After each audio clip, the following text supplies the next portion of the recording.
তারপরে একটি হসপিটালে যে সবচেয়ে গুরুত্বপূর্ণ সেটা অবশ্যই তো নার্স এবং একজন সেক্ষেত্রে বাংলাদেশের অন্যান্য ক্লিনিকগুলোতে দেখা যায়, বেসরকারি হসপিটালগুলোতে দেখা যায় ভুয়া নার্স যারা নিজেকে নার্স পরিচয় দিয়ে স্বাস্থ্য খাতের আওতাভুক্ত হচ্ছে, কিন্তু তাদের জন্য আমাদের এই পেশার মান ক্ষুণ্ণ হচ্ছে।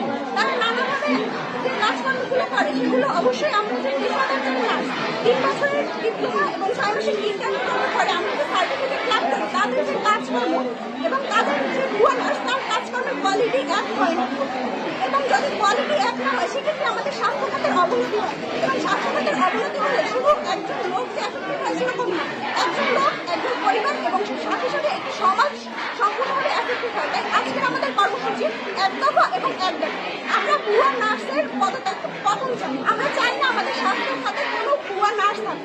আমরা চাই বাংলাদেশের স্বাস্থ্য খাত থেকে সম্পূর্ণরূপে ভুয়া নার্স নির্মূল, এবং শুধু সেটি আজকে পটুয়াখালীতে নয়, সারা বাংলাদেশের কর্মসূচি পালিত হচ্ছে।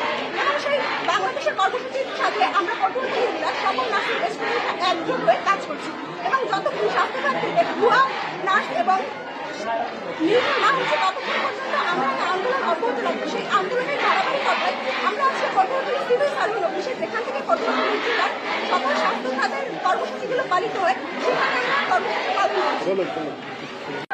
তাদের কোনো ক্লিনিক্যাল সেবা দেওয়ার রাইট নেই, কিন্তু এই আইন হওয়া সত্ত্বেও অনেক বেসরকারি হসপিটাল এবং ক্লিনিক আছে যারা এই আইন উপেক্ষা করে তারা নিয়োগ দিতেছে, তারা কম দামে এই নার্সিং সেবা দিতেছে, যার কারণে তারা অনেক খারাপ সেবা দিচ্ছে, খারাপ মানের সেবা দিচ্ছে, যার কারণে তারা নিবন্ধিত নার্স, তাদের মান সম্মান নষ্ট হচ্ছে এবং তাদের রেপুটেশন খারাপ হচ্ছে। তাদের একটা ভুল চিকিৎসার কারণে যারা নিবন্ধিত নার্স তাদের রেপুটেশন নষ্ট হচ্ছে। কারণ আমাদের আজকের একটাই দাবি যে সিভিল সার্জন বরাবর এবং জেলা প্রশাসক বরাবর যে এই ভুয়া নার্স নির্মূল করে, যে প্রতিষ্ঠিত যারা নিবন্ধিত নার্স আছে তাদেরকে নিয়োগের সুযোগ দিয়ে নার্সিং সেবার মান উন্নয়ন করতে হবে।